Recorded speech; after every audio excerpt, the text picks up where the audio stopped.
Where are they going forward from here? And when Marcus Stroman tweets out that he's reaching out to the team and wants this extension, but isn't getting any feedback, hasn't had any talks about it, where do the Cubs go specifically with Stroman? Because he's obviously a trade piece if they want to go that route. Jesse, what do you think? Okay. Is it a clear-cut black or white option here for them? No, it's not yet. That's the problem with the timing of this all. Teams like to keep their options open as long as they can. And first decision comes August 1st or July 30th, whatever it is. And then the next decision, if he's on the team, comes when he opts out or right before he opts out. So the key thing here is just because they haven't offered him anything now doesn't mean they won't. But I think Jed is just keeping his options open. I'm pretty sure he'll say something to Stroman or his agent before the deadline, maybe make an offer. Maybe they'll go to him and say, hey, things aren't going well here. We're going to get a stud prospect from San Francisco or the Dodgers or the Yankees or whoever, and then let's engage again after you opt out. Maybe you'll come back. It's happened before. And if it doesn't happen because he wants so much more money than the Cubs are willing to give, well, then at least the Cubs got a prospect back. The bigger decision is whether to give up on this season. Luckily, he's got a month and 2 weeks to figure that out or so, because it's a weird situation both Central divisions are in, under 500, but not out of the race. So he doesn't have to make that decision now either. So that's my feeling. Teams want options, and until the very last minute, he's going to keep his options open.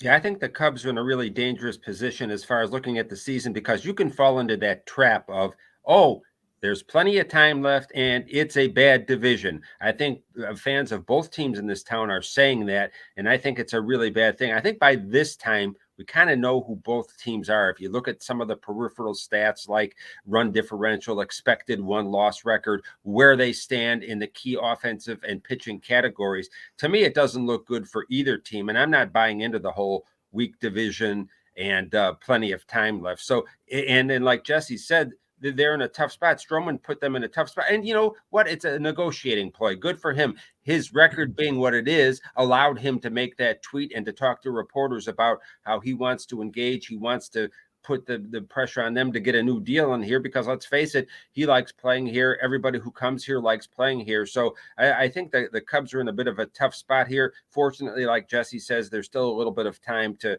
sort it out and figure out exactly what you're going to do come the end of July, first part of August. Yeah, I think the tweet itself won't even register on Jed Hoyer's radar other than it being a distraction. My point being, I don't think it's going to change the stance of the team at all. If anything, it might change it in a negative way. Like, dude, we're 10 under. What are you doing? You know this is going to go viral. You know there's going to be headlines out of this. You know you're making us look bad. If you weren't pitching well, we wouldn't tweet something out opposite. Like, you know, we're not engaging because he's not throwing well. Not that he said it that way. I love everything that Marcus Stroman's been about with the Cubs. He really has pitched well and been a great teammate and citizen, but I just don't think this tweet does anybody any good. I would agree. I was actually like, I wasn't necessarily surprised with what he said, because after they got the extension done with Hap, Jed Hoyer openly said that they weren't probably going to be talking extension with anyone else the rest of the year.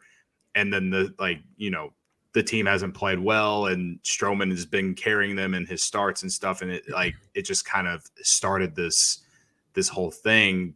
And I will say that I respect his decision to do it just based off wanting to get ahead of the narrative that can be formed. And so I kind of sat with the same idea, thinking like the Cubs have to keep their options open, and you know, they, with how bad the division is, if they can get back to 500, maybe they're thinking differently about the deadline in a month from now rather than, you know, right now, obviously.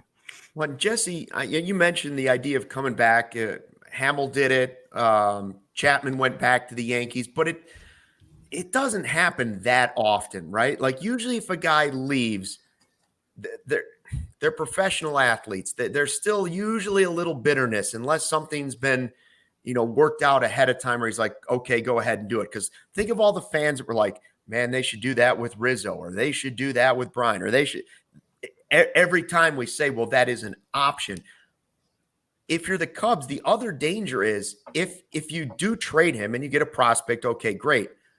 Guys like Cody down there in the corner are sick of seeing players go out as well. Like, sure, they need to keep their options, but if he's not in that rotation, who's left next year? Who are you going to sign that's going to replace him? Because frankly, they may not have enough now to be competing. Because if you're not competing in 2024, how do you sell that to your fan base? Because your other guy, Steele, right now he's been great, but he's got an injury going.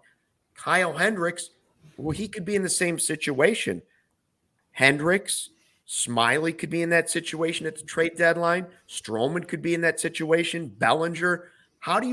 They had too many holes this offseason is the way it looks to be competitive this year. How do you avoid that same situation next year? Yeah, I want to be clear. I'm not saying that I'm not saying that you can't, that he's not valuable and he's needed. He absolutely is, or a pitcher of his caliber is needed. What I'm saying is you keep your options open as long as you can. So one scenario is to extend him right before the deadline. Another scenario is to shake his hand and say, hey, wink, wink, we're going to trade you, help us out with a prospect here, and then we'll make you a good offer afterwards. You're right. There's no guarantee on that. Yeah. I'm just going through the options here because what's the worst option? They don't trade him. They can't come to an agreement. He opts out, and the Cubs get nothing for a pretty darn good pitcher. So that I'm just going through it all. And the way he's talking about how much he loves the Cubs, what is that? Rizzo, Baez, they all said the same thing. What does that usually signal to a front office or an owner? You love this so much, this scenario? Well, you've got to play ball with us. You better take a hometown discount. You can't ask for the max because why would we sign you now if for the max if when you go out into the open market, you may not even get that max? You know what I'm saying? Like if you need an early signing, then you've got to play some ball with us. And we don't know if that's the case or not. What about Bellinger and some of those guys? Of the list that I gave you guys, Bruce, if you look at, let's see, Hendricks, Stroman, Bellinger, Smiley, how many of those guys do you think will be here after the trade deadline? I would have to think the pitchers probably will be here after the trade deadline. Bellinger's a health question. Hopefully he can get back healthy, off to a really good start. But I got to think that if things go the way they're going, that all options are open for Jed Hoyer and Carter Hawkins to make trades. It's interesting. We were talking the other day about how this is really, with Stroman, a reflection of the times we live in, because years ago, there was no social media. Players couldn't get it out unfiltered then. I'm sure that the good reporters covering the team would have asked sometime between now and the trading deadline to Stroman, hey, when are you going to get out there? But he was able to kind of get out there on his own, unfiltered with social media. So that's a whole different dynamic that we're playing with nowadays, where players can kind of control that narrative on their own via Twitter, Instagram, whatever it is, their favorite social media tool. But I got to think that all the options are open here. And, is it, or if you do get rid of some of these guys, is Jed going to finally have to admit they're in a rebuild, and how far along, are we in the current non-rebuild that's a rebuild? So, tough situation on all fronts for them.